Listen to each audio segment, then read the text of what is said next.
साथियों, जब जब जगत में कोई संकट आया है, मेरे राम जी ने आके किसी न किसी रूप में हम सबको बचाया है।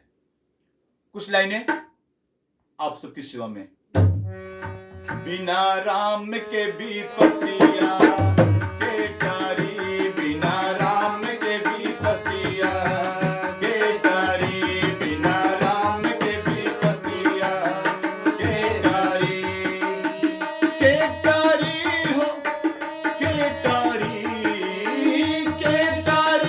हो, के टारी, बिना राम के विपत्तियां के टारी, बिना राम के विपत्तियां के टारी।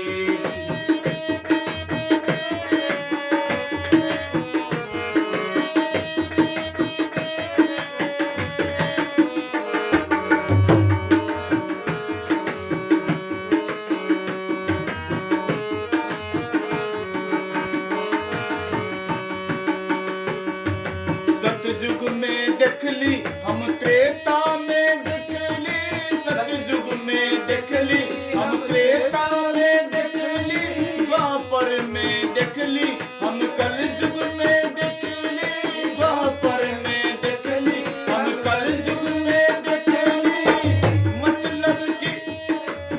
मतलब की दुनिया सारी, मतलब की दुनिया सारी, बिना राम के विपत्तियां के टारी, बिना राम के विपत्तियां के टारी, बिना राम के विपत्तियां के टारी, बिना राम के विपत्तियां के टारी।